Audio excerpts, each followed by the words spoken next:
Hello everyone, I am Dr. Rajesh. I'm working as a consultant nephrologist in Guntur Uday Hospitals. And today we are discussing about pedal edema. Now, first of all, what is edema? Edema means excess water in the body. Human body is made of nearly 60 to 70% of water.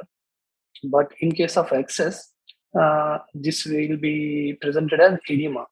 If the excess water is in feet, then it is known as pedal edema. If the excess water is in abdomen, that is called ascites. If the excess water is in lungs, pleural spaces, that is known as pleural effusions, or if it is in the lungs, then it is pulmonary edema. So there are different names of edema in the body depending on the area of presentation. Pedal edema means it presents in foot. So nearly 70 to 80% of the people come with pedal edema because of many kidney diseases to nephrology OPD daily. So pedal edema is a common problem, not only nephrology OPD, but also cardiology, gastroenterology OPDs. So what is edema? Is it good or bad? Edema is definitely a bad sign. Not only bad, it is dangerous most of the times. So what causes edema? How to classify edema? Edema can be classified as unilateral or bilateral depending on the side involved. So in this patient, in case of unilateral edema, only one side will be involved, either right or left. In case of bilateral edema, both sides will be affected.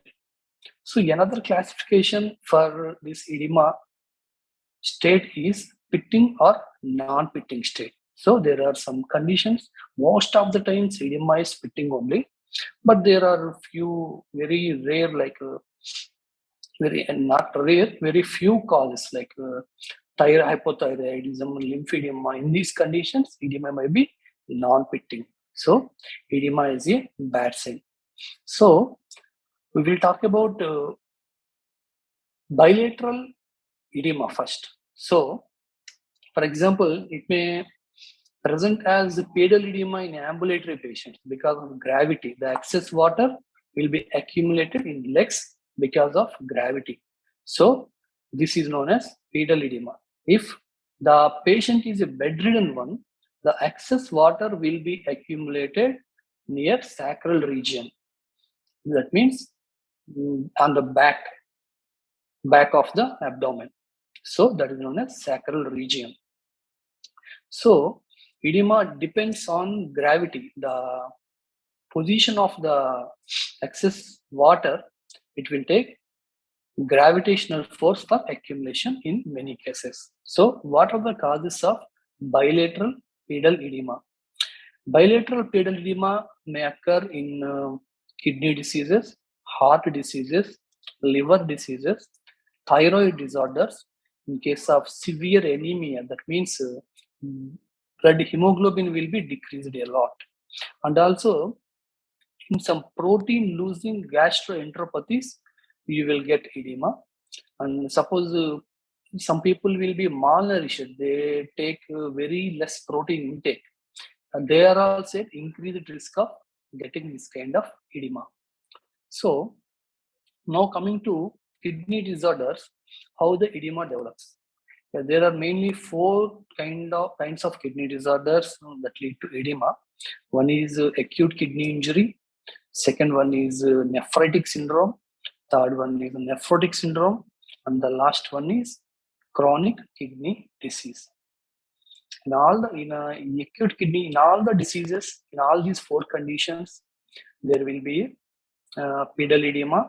If the kidney injury is more, then there will be pulmonary edema also. That means the water will go into both pleural places and into the lungs, causing pulmonary edema, and also into the abdomen, causing ascites.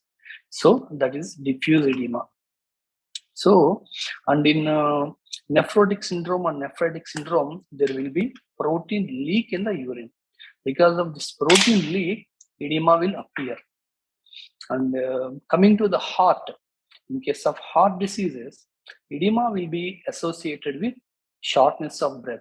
Patient will complain of shortness of breath, palpitations, which means hearing of his own heartbeat, and also syncopal attacks may be there.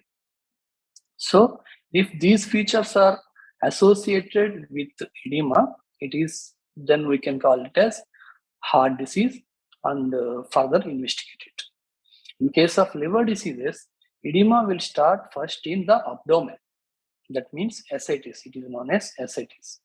And these patients, they develop enlarged spleen, and they may also have associated with bloody vomitings or black stools.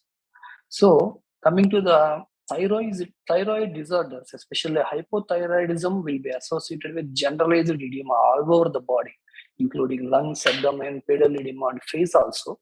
The peculiar feature of thyroid edema is it is of non-pitting type. Coming to the anemia, severe anemia also can cause like hemoglobin 3, 4, 5. This kind of situation may be associated with a pedal edema. So, a physician will try to do many investigations to evaluate the edema patients. To rule out kidney diseases, we will do serum creatinine, serum blood urea, and any loss of protein in urine, which can be done by complete urine examination, urine protein creatinine ratio, and 24 hours urine protein.